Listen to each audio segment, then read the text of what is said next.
You don't want peace. You want relief. Relief from failure. Relief from shame. Relief from the voice in your head that never lets you rest. The voice that whispers, if you don't fix this, you'll never be okay. That's not peace. That's a temporary truce signed in fear. And still, you chase it. You chase it like it owes you something, like it's hiding at the end of your to-do list, as if fixing everything out there will finally quiet what's in here. But let's be honest, has it ever worked? You've cleaned, controlled, planned, optimized.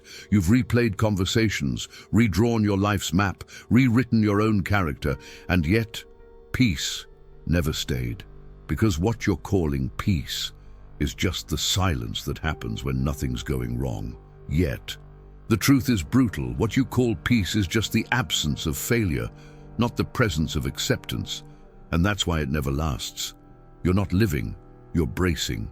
Every moment is a negotiation with fate, a prayer that nothing explodes, a fear that if you let go for even a second, everything will collapse, including you. But let's try something else for a second. Imagine standing at the shore of a violent ocean. The waves are high, the storm is coming, and you, with all your exhaustion and all your hope, start trying to calm the ocean with your hands. That's what it feels like to live the way you're living. You're not in control, you're just tired.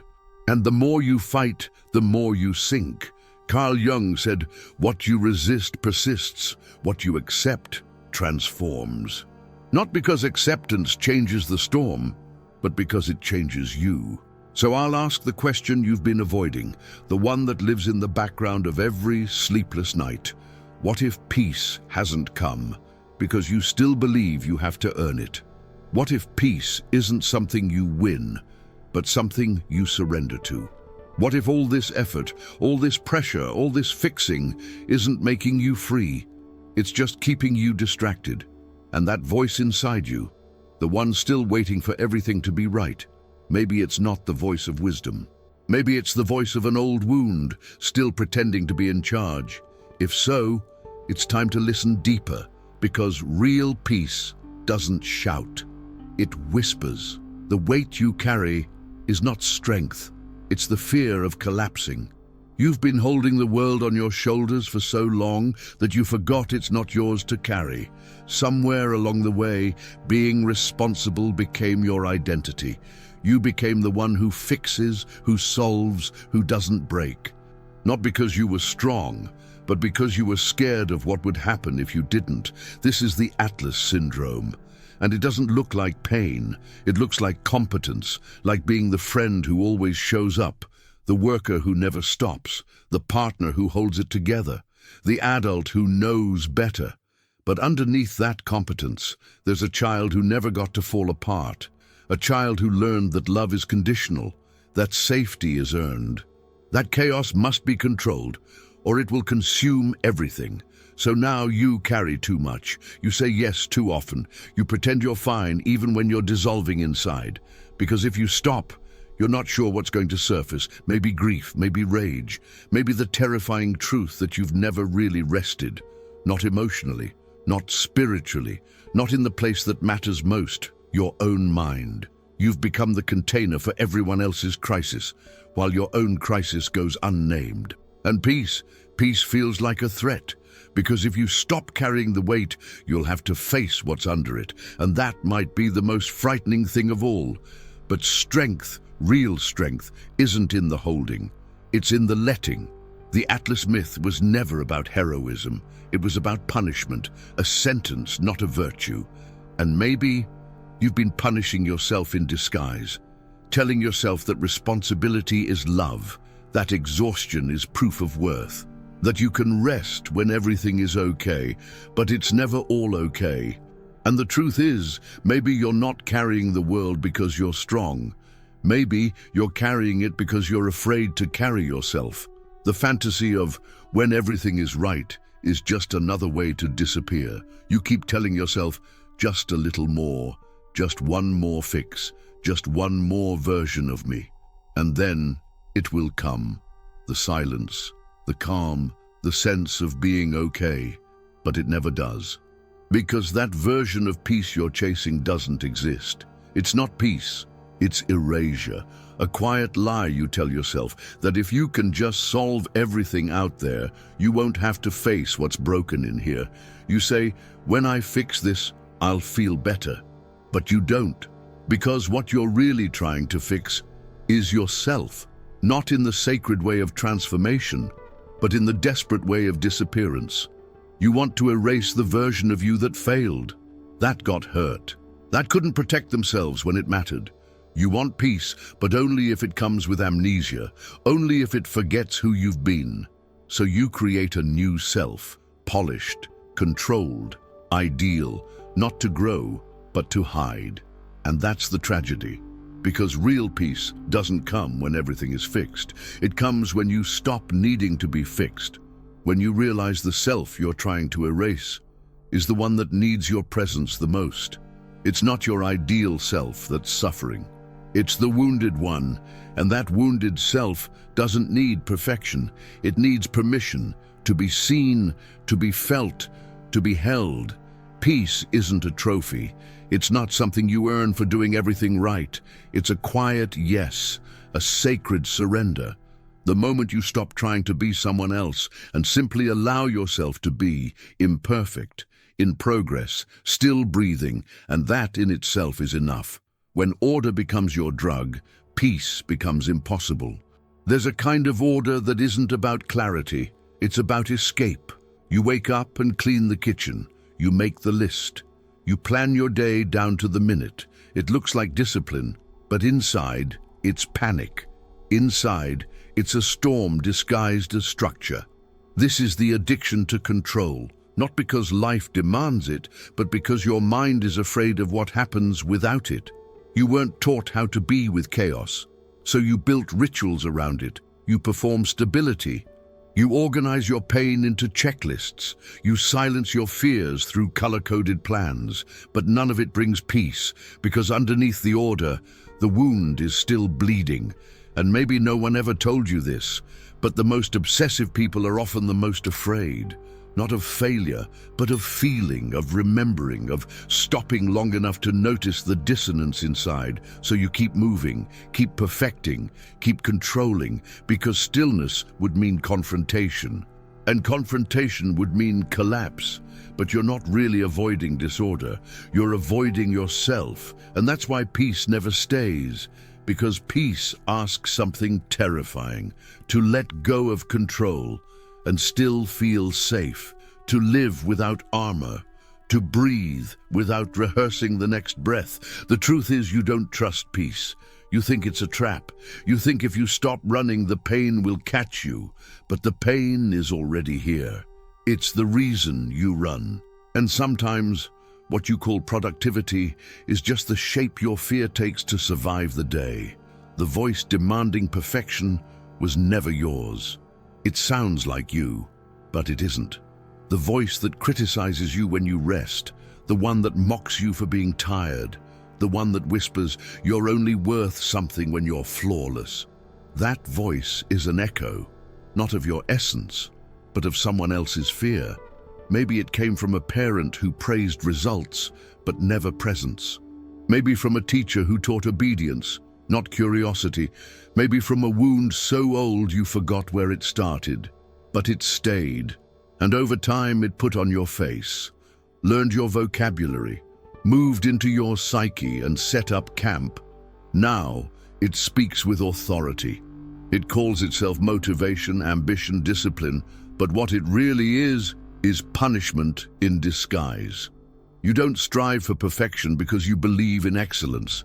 You strive because you're terrified of rejection, of being seen as broken, of being abandoned again. So you perform. You overachieve not to succeed, but to avoid pain.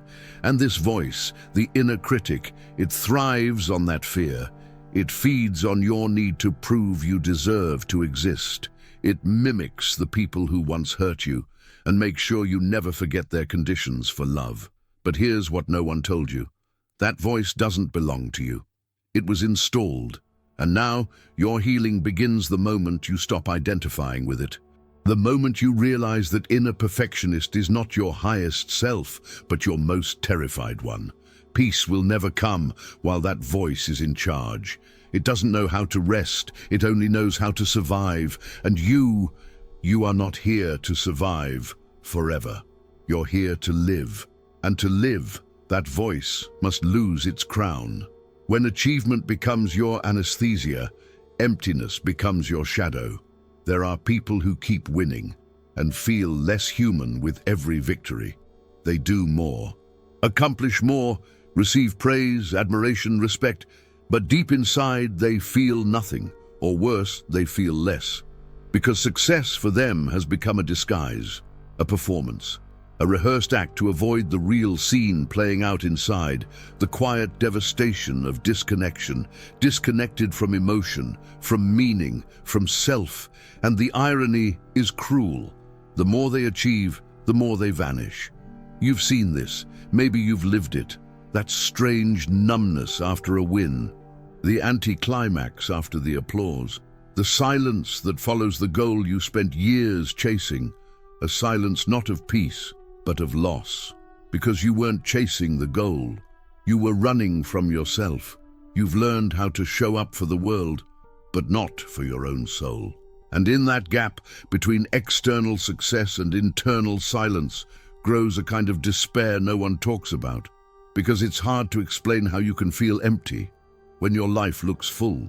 But it's real, and it happens when the voice inside you becomes quieter than the world outside you.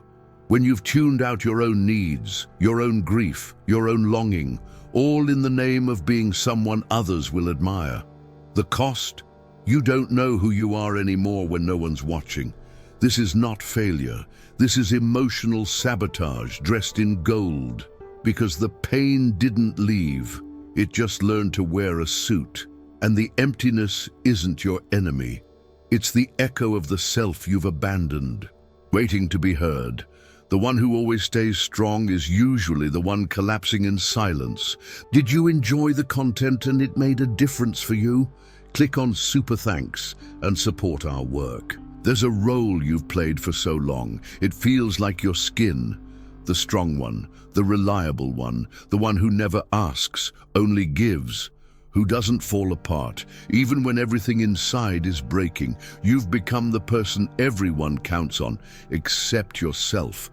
Because somewhere along the way, being the one who carries others became your identity, not out of pride, but out of necessity, out of survival, out of fear that if you ever showed weakness, the world would abandon you. So you smiled when you wanted to scream, helped others when you were drowning, solved problems while hiding your own unraveling. You became the hero in everyone's story, but disappeared from your own. And now peace feels foreign, because peace requires vulnerability, rest, trust, all the things you learned to suppress. But strength, the kind you show, can become a prison. When it's built on the fear of being seen, it turns into armor so heavy it suffocates the soul underneath. You don't want to fix everything. Not really. You just want someone to notice that you're tired. You just want to be held for once, not held responsible. But the world rarely notices the quiet pain of the capable. It assumes you're fine because you function, because you don't fall apart in public. But inside, you know the truth, that your strength is not a gift. It's a scream no one heard, and now it's time to hear it, not to fix it, not to silence it, but to finally, fully feel it. Peace begins where you stop trying to deserve it. There's a moment, quiet, strange, unfamiliar, when you stop running. Not because you've arrived, but because something inside you shifts. The need to prove dissolves, the urge to fix fades, and in its place, there's space. This is not weakness. This is not giving up. This is surrender, the kind that comes not from defeat, but from clarity.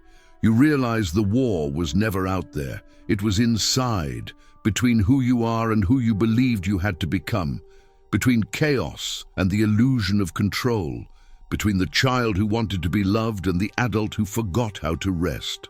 And now, in this stillness, something becomes clear. Peace was never a prize. It doesn't come to the perfect. It doesn't wait at the end of a checklist. It doesn't reward the most exhausted warrior. Peace comes when you stop asking life to behave, when you stop negotiating with the past, when you let the pain be what it is, without trying to fix it into meaning. There is a symbolic gesture, small but radical. One day, just one, without solving, without performing, without rewriting yourself into someone more palatable. A radical pause, where you don't interfere, you just observe. The thoughts, the feelings, the ache, the echoes, the breath. And in that observation, a strange thing happens. You begin to feel whole, not because you've healed, but because you've stopped pretending you're broken. Peace lives there, not in perfection, but in the raw, imperfect permission to simply be. You're not failing, you're just exhausted from fighting yourself. It's not peace that's missing, it's the silence you never gave yourself permission to feel. For so long, you've lived like peace is something you earn, something you'll arrive at after the final task, the perfect decision, the last apology. But peace isn't a destination. It's not what comes after everything is right. It's what remains when you stop trying to make everything right.